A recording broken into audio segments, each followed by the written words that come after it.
गुरु प्यारी साध संगत जी बड़े प्रेम से कहना धन निरंकार जी। आई साध संगत जी, दास उम्मीद करता है कि सदगुरु माता जी की कृपा से आप बहुत ही अच्छे होंगे। साध संगत जी, आज की यह साखी झूठ और सच की मजेदार साखी है। भाई साध संगत जी, सुनते हैं यह साखी को। सेठ बहुत ही लालची और कंजूस था। वह किसी भी सामान को आसानी से प्रयोग में नहीं लाता था। वह जितना हो सकता था उतना बचाता था। उसका मानना यह था कि जितना हम बचा सकते हैं उतना ही अच्छा है। अगर सेठ को यह लगता था कि उसे बहुत भूख लगी है तो थोड़ा खाना खाकर अपना पेट भर लेता था। खाना खाने के बाद में बहुत सारा पानी पीता था साध संगत जी, जिससे उसका पेट भर जाता था और सही सोचता था कि इस तरह राशन बच सकता है। लेकिन सेठ की पत्नी ऐसी नहीं थी। वह बहुत ही अच्छा खाना खाती थी। जब भी सेठ जब बाहर जाता था वह बहुत अच्छे अच्छे पकवान बनाकर खाती थी और सेठ को इस बात का बिल्कुल भी पता नहीं था। साध संगत जी, एक दिन से उसने सोचा कि मैं राशन हर महीने ले आकर आता हूँ, लेकिन वह महीने ख़त्म होने से पहले ही राशन ख़त्म हो जाता है। जबकि मेरा मानना यह है कि अगले महीने तक भी चलना चाहिए। साध संगत जी, सेठ को इस बात का बिल्कुल भी पता नहीं था कि जब वह सेठ बाहर जाता था तो उसकी पत्नी बहुत अच्छा खाना बनाकर खाती थी और बहुत सारे पकवान भी बनाती थी। सेठ के सामने नहीं कर पाती थी। सेठ को इस बात का पता लगाना था कि मेरा राशन कैसे खत्म हो रहा है। तभी सेठ का एक बोलता हुआ तोता लेकर आया। वह तोता इंसानी भाषा में बोलता था। वह तोता उसने अपने कमरे के अंदर एक पिंजरे में ढक दिया और बाहर चला गया। उसकी पत्नी को इस बात का बिल्कुल भी पता नहीं था और जब वह सेठ शाम को घर आया तो उसने देखा कि तोता कुछ बोल रहा है। सेठ ने पूछा कि जब मैं गया था तो तुमने खाने में क्या बनाया था? उसकी पत्नी ने कहा, मैंने तो सुबह का बचा हुआ ही खाना खाया था। पत्नी के कहने के बाद तोता बोलने लगा कि आज सेठानी ने बहुत अच्छा खाना बनाया है। बहुत अच्छी खुशबू आ रही थी। तोते की बात सुनकर सेठानी डर गई, क्योंकि अब सेठ को पता चल चुका था कि वह उसके पीछे बहुत अच्छे पकवान बनाती है। सेठ ने अपनी पत्नी को बहुत डांटा और कहा कि तुम्हें ऐसा नहीं करना चाहिए था। हमें जितना हो सके बचाना चाहिए। आखिरकार एक तोते ने सच बोल ही दिया। साध संगत जी, हम कितना भी झूठ को छिपाएं लेकिन सच एक दिन सामने आ ही जाता है। साध संगत जी, ऐसे ही तोतों की एक दो अनेकी कहानी है। साध संगत जी, यह बहुत ही समय पुरानी बात है। एक गांव में सूरजभान नाम का एक बहुत ही भला इंसान रहता था। उसकी एक पत्नी थी जिसका नाम था कलावती।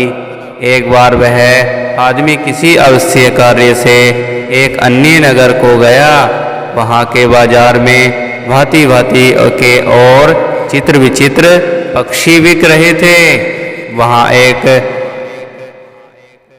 बोलता हुआ तोता भी था। तोते की विशेषता यह थी कि उससे जो भी पूछा गया जाए उसका उत्तर बिल्कुल मनुष्य की भांति देता था। इसके अलावा उसमें यह भी विशेषता थी कि किसी मनुष्य की अनुपस्थिति में उसके घर पर जो घटनाएं घटी होती थी उन्हें भी वह उस मनुष्य के पूछने पर बता देता था। कुछ दिनों बाद उस पुरुष का विदेश जाना हुआ। जाते समय उसने तोते को अपनी पत्नी के सुपुर्द कर दिया कि इसकी अच्छी तरह देख रेख करना। वह परदेश चला गया और काफ़ी समय बाद लौटा।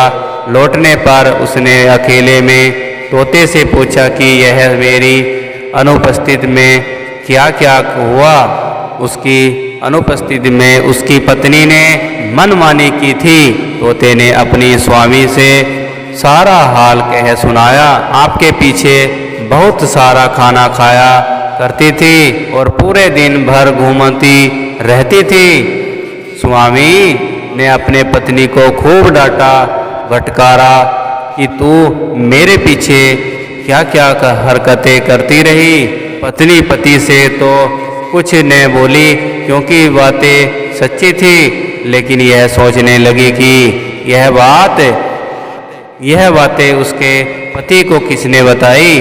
पहले उसने सोचा कि शायद किसी सेविका ने यह काम किया है। सत्संग जी, उसने एक एक सेविका को बुलाकर डांट फटकार कर पूछा कि तू सभी ने कसमें खा खा कर कह कि हमने तुम्हारे पति से कुछ नहीं कहा है। स्त्री को उनकी बातों का विश्वास हो गया और उसने समझ लिया कि यह कार्रवाई तोते ने ही की है। उसने तोते से पूछा, कुछ न कहा क्योंकि तोता इस बात को भी अपने स्वामी को बता देता, किंतु वह इस फिक्र में रहने लगे कि किसी प्रकार तोते को अपने स्वामी के सन्मुख झूठ सिद्ध करके और अपने पति उसके विश्वास और संदेह को दूर करें। कुछ दिन बाद उसका पति एक दिन के लिए फिर गांव से बाहर गया।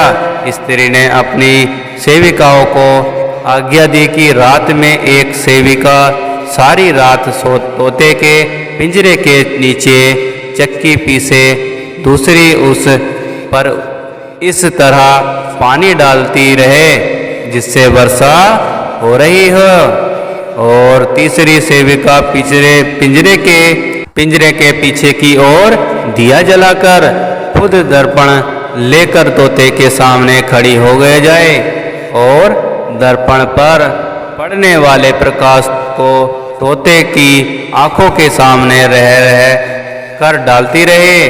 सेविकाएं रात भर ऐसा करती रही और भोर होने के पहले ही उन्होंने पिंजरा ढक दिया। दूसरे दिन वह वृद्ध पुरुष लौटा तो उसने एकांत में तोते से पूछा कि कल रात को क्या हुआ था। तोते ने कहा, हे स्वामी, रात को मुझे बड़ा कष्ट रहा। रात भर बादल गरजते रहे, बिजली चमकती रही और वर्षा होती रही। रात को बादल और वर्षा का नाम भी नहीं था। इसलिए आदमी ने सोचा कि यह तोता बगैर सिर पैर की बातें कर रहा है और मेरी पत्नी के बारे में भी इसने जो कुछ कहा है भी बिल्कुल बकवास थी। उसे तोते पर अत्यंत क्रोध आया और उसने तोते को पिंजरे से निकाला और धरती पर फटक कर मार डाला। वह अपनी पत्नी पर फिर विश्वास करने लगा। सत्संग जी, जो इस प्रकार मनुष्य झूठ बोलता है उसका कभी भी कल्याण नहीं होता।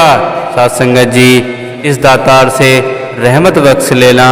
सत्संग जी, हमें इस निरंकार प्रभु परमात्मा की शरण में लगे रहना चाहिए और सेवा सिस्टम सिमरन करते रहना चाहिए। जीवन का पार उतारा हो सकता है। सत्संग जी, बड़े प्यार और सत्कार से कहना, धन निरंकार जी।